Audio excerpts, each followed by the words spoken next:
ನೀರಿನಿಂದ Cubbon park ಪರಿಸರ ಹಾಳಾಗ್ತಿದೆ ಅಂತ ಹೇಳಿ ಬಿಎಂಆರ್ಸಿಎಲ್ ವಿರುದ್ಧ ವಾಕರ್ಸ್ ಅಸೋಸಿಯೇಷನ್ ಕಿಡಿಕಾರ್ತಾ ಇದೆ. ಚಿನ್ನಸ್ವಾಮಿ ಕ್ರೀಡಾಂಗಣದಿಂದಲೂ ತ್ಯಾಜ್ಯ ನೀರು ಬಿಡಲಾಗ್ತಾ ಇದೆ. ಕಬ್ಬನ್ ಪಾರ್ಕ್ ಕೆರೆಯಲ್ಲಿ ಮೀನುಗಳ ಮಾರಣ ಹೋಮವಾಗ್ತಾ ಇದೆ. ಅಂಡರ್ ಗ್ರೌಂಡ್ ಮೂಲಕ ನೀರು ಹರಿಯುವ ಶಂಕೆ ಇದೆ ಅಂತ ಹೇಳಲಾಗ್ತಾ ಇದೆ. ವಾಕರ್ಸ್ ಅಸೋಸಿಯೇಷನ್ ಅಧ್ಯಕ್ಷ ಉಮೇಶ್ ಅವರು ಒತ್ತಾಯವನ್ನ ಮಾಡ್ತಿದ್ದಾರೆ. ಬಿಎಂಆರ್ಸಿಎಲ್ ಕಲುಷಿತ ನೀರಿನಿಂದ ಕಬ್ಬನ್ ಪಾರ್ಕ್ ಪರಿಸರ ಹಾಳು ಮಾಡ್ತಾ ಇದೆ.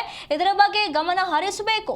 ಚಿನ್ನಸ್ವಾಮಿ ಸ್ಟೇಡಿಯಂನಿಂದಲೂ ಕೂಡ ಕಲುಷಿತ ನೀರು ಕಬ್ಬನ್ ಪಾರ್ಕ್ ಒಳಗೆ ಬರ್ತಾ ಇದೆ ಅಂತ ಹೇಳಿ ಆರೋಪವನ್ನ ಮಾಡ್ತಿದ್ದಾರೆ. ಬಿಎಂಆರ್ಸಿಎಲ್ ವಿರುದ್ಧ ಕಬ್ಬನ್ ಪಾರ್ಕ್ ವಾಕರ್ಸ್ ಅಸೋಸಿಯೇಷನ್ ಅಸಮಾಧಾನವನ್ನ ವ್ಯಕ್ತಪಡಿಸಿದೆ. ಕಬ್ಬನ್ ಪಾರ್ಕ್ ಸ್ಟೇಷನ್ ನಿಂದ ಅಂಡರ್ ಗ್ರೌಂಡ್ ಮೂಲಕ ಕಲುಷಿತ ನೀರು ಬರ್ತಿದೆ.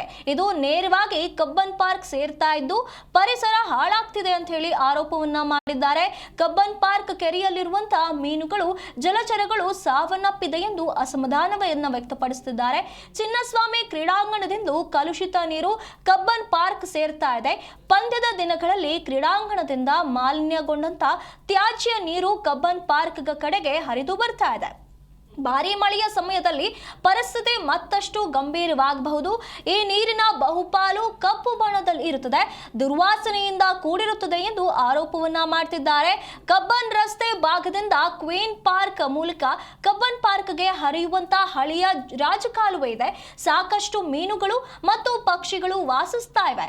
ಇದರ ಪರಿಣಾಮವಾಗಿ ಈಗ ಮೀನುಗಳು ಸತ್ತು ತೇಲ್ತಾ ಇವೆ ಅನ್ನುವಂತ ಆರೋಪವನ್ನ ಮಾಡ್ತಿದ್ದಾರೆ.